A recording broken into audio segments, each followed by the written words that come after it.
Good morning everyone, welcome to our small footprint. My name is Nyssa, and if you are new here, we are a family of 8 who live off-grid in Australia.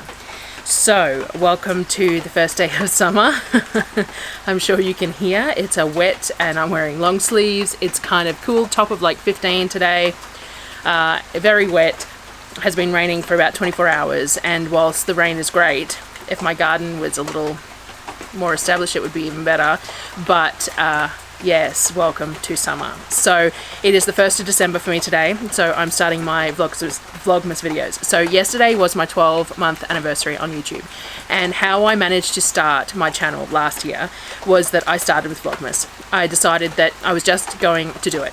Minimal editing, minimal planning, daily videos. It didn't quite end up daily, but close to daily videos, and just do it. Like, I'd been putting it off for so long. So I'm going to do Vlogmas again, and I'm going to try and do it each year because it'll be a good track to see how we've changed. We do some of the similar things every year because it's Christmas, but yeah. So my Vlogmas is Christmas based because it's December and we homeschool and I have 6 children. So there's always Christmas themed items, and there'll be some Christmas themed videos. I'm going to share with you what I ended up buying for all the kids and stuff. I'll do that after the next grocery trip once I've got everything sorted.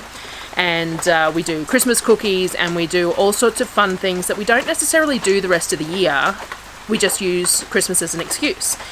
So we do like marshmallow fluff, and we make jellies and things like that, things that we could do all year round, but we just don't, because it's always kind of nice when you get them every now and again. It makes them more of a treat. I just realized the generator is going in the background, so you might be able to hear that as well, and you'll probably be able to hear that on the voiceover because I'm going to do the voiceover next for this video, so apologies for that, but can't be helped. So yes, wet, cold start to summer, unfortunately, but rain is always welcome. It does top up the tank and things like that, and we do enjoy rain. It's just a little bit of a continuation of the weather being against me, and this year just not going how I would like it to go, I suppose, is what it comes down to.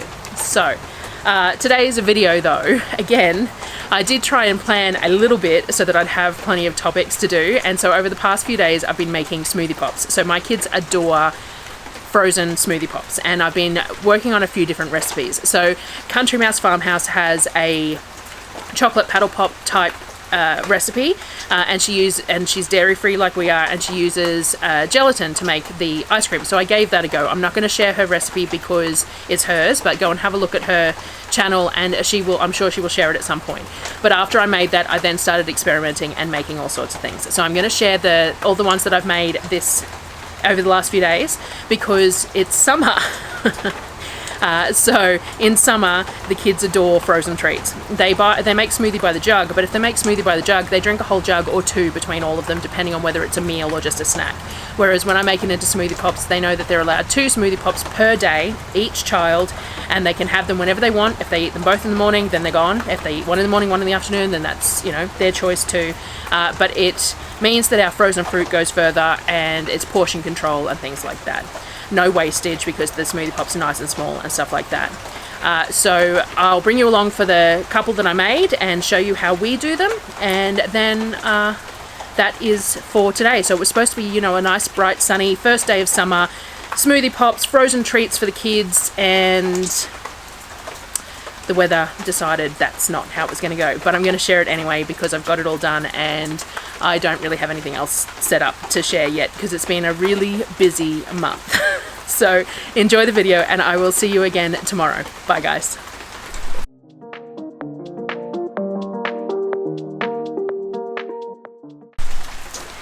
So as always, I really like to start with a recipe that someone else has made. So Country Mouse Farmhouse has this Choc custard ice cream. So I like to make ice cream custard based, which means it has eggs in it. But being dairy free, it does cause some issues with it icing up in the freezer, and I don't have an ice cream churn. I saw one for $200 at Costco last month, and I really regret not buying it. It was a compressor one, but I didn't need it, and it was extra money, and so I didn't do it. But anyway, so I don't want to churn the ice cream, so I want something that's going to work in the freezer without needing to be churned, that will not ice up and go hard. So Country Mouse Farmhouse shared with me her chocolate custard one that she makes, and I have used that as a starting point and made hers exactly how she makes it, so that I can see the way the ingredients work, the ratios, and how it's set up and things like that, and then I can go from there from that point forward. So hers is done standard sort of a custard base, but with chocolate chips. So chocolate chips are ground up in there as well. So we used all that. I used my Thermomix for cooking this up. So basically I just put all the ingredients in the correct order, and then chose the thickening mode and let it just go. And once it was all cooked up and it had thickened slightly, it didn't thicken a whole lot, but I decided to just go with it. As I said, I tend to follow recipes the first time, but it was nice and emulsified, so I gave it a go at that. I possibly could have continued cooking it a bit longer and it might have thickened up a little bit more, but I chose not to at this particular point. And then added the gelatin to the hot liquid and whisked it back up so that it was all blended through and no lumps of gelatin through the liquid. And then we poured it all into molds. So I have a large selection of these Kavik molds, and I actually have a discount code for Kavik if you're interested. It's OSFP. I'll put it up on the screen. It gives you 5% off, and it's also an affiliate link, so it passes on a little bit of a commission to me as well if you use it.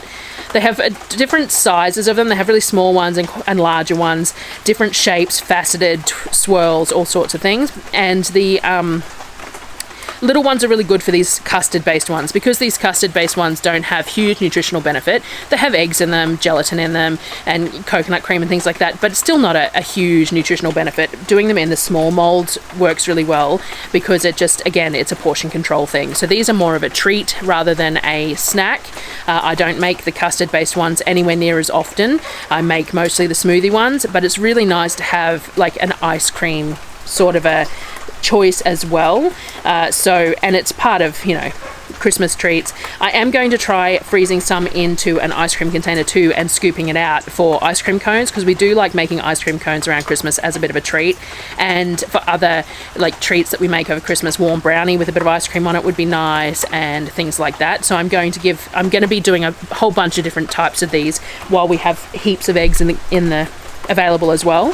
So poured it all into the mold, got the molds into the freezer, and then the kids will eat them over the next few days. I had some frozen banana, so I cut some coins off the banana as well and put coins of banana in the top of each mold and made them sort of a Choc banana flavour, because the kids really like frozen banana. So that added a little bit of nutrition but stretched the custard a little bit further as well. So I did that as well, and they really liked that. Poured the custard in and put them all in the freezer.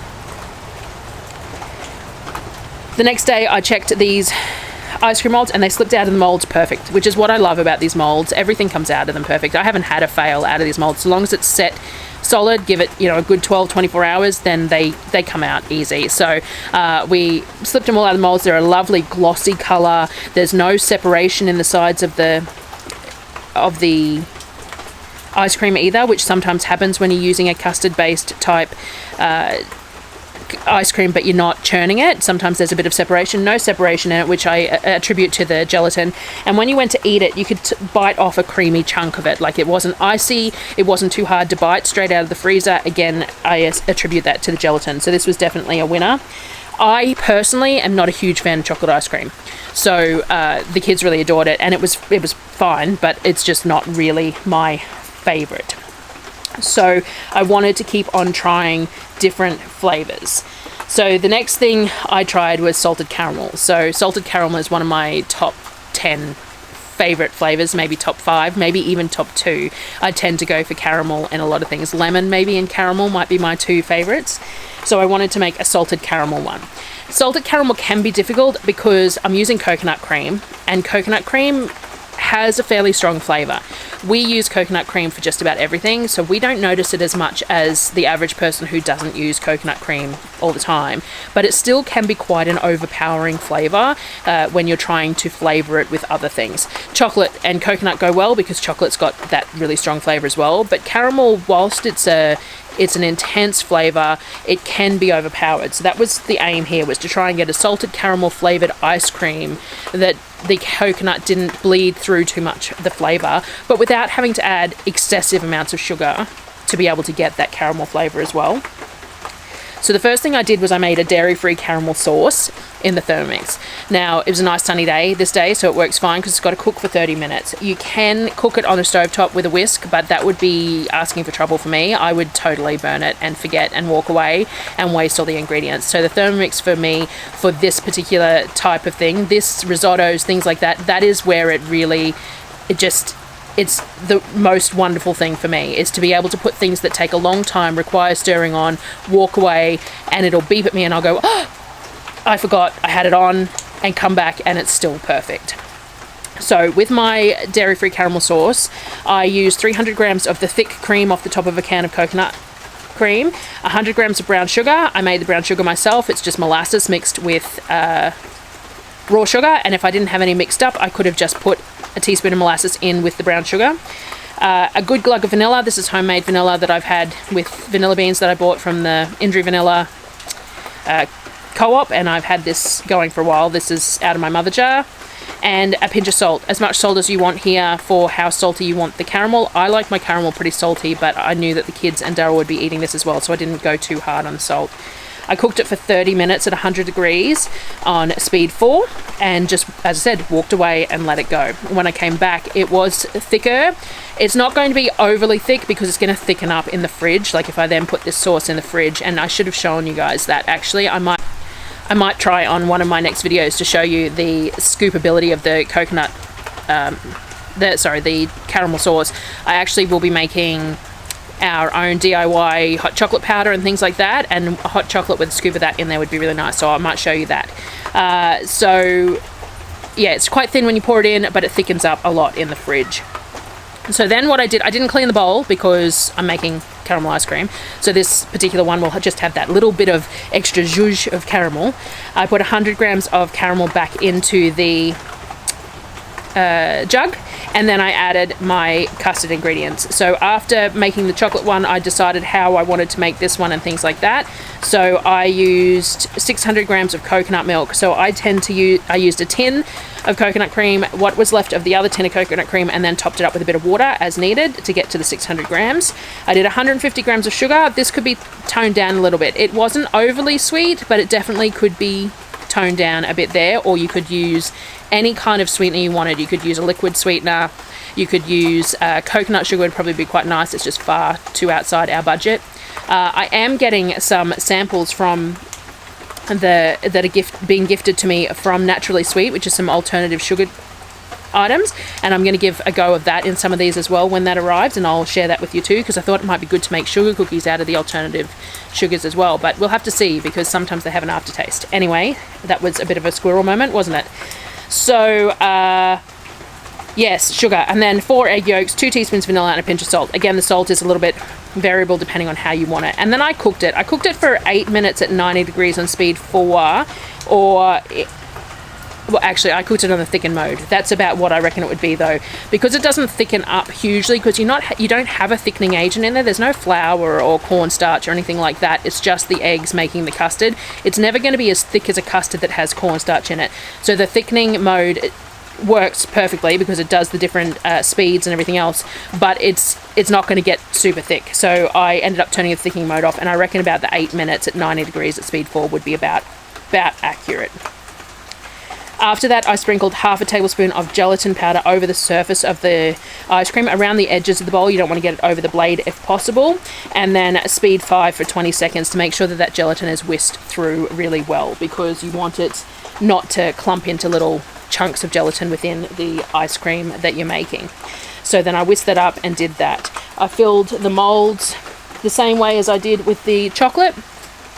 I want to make a note here too that my molds look kind of dirty because I store them in the freezer. That's a tip for anyone who has children who do your dishes.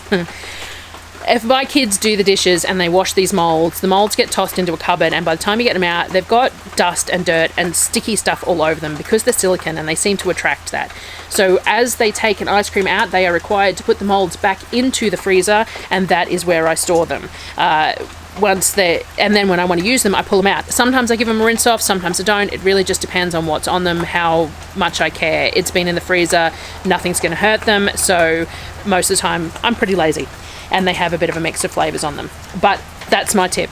Stash them all into the freezer, and then that way you don't have to worry about scrubbing them clean every time you want to use them. And scrubbing silicone can affect the non-stickability of silicone too, I found. So I kind of find it better that if they're frozen and you just rinse them with water, they come up nice and clean. Whereas if they're covered in sticky dust and stuff, you have to give them quite a scrub, and that just, it doesn't do them any good. Anyway, filled them all up, and then the Kavik molds also have silicone covers for them, which is superb, but I've lost quite a few of them, so I have some and not others. So we use them and put them all into the freezer to freeze as well. The last lot of smoothies that I made, because I make really large batches and I tend to make them and then I let them go 24 hours and I pop them out of the molds, and then I might make another batch and then pop them out of the molds so that there's plenty there. Because when you think about it, 6 kids, 2 a day, that's 12 ice blocks a day that we're going through, and then sometimes Darryl and I will have them as well. He doesn't eat the smoothie ones, but he does really like the chocolate and the caramel ones, so sometimes we eat them as well, and we go through a lot of them. So having the rotation of popping them out of the molds, sticking them in a Ziploc bag, and then refilling the molds is really handy. The main smoothie pops that we make are smoothie pops, not custard based ice cream ones. Now, I really wanted to delve into the custard based ice ones because it's Christmas time and it's nice to have a treat, but realistically mostly we just make the smoothie ones, and I make them with whatever I've got. So I had, this particular day, I had frozen avocado, frozen banana, mango, blueberries, and I still had some mandarins from last shopping trip that are starting to go a bit yuck, so I peeled a couple of mandarins to put in there as well.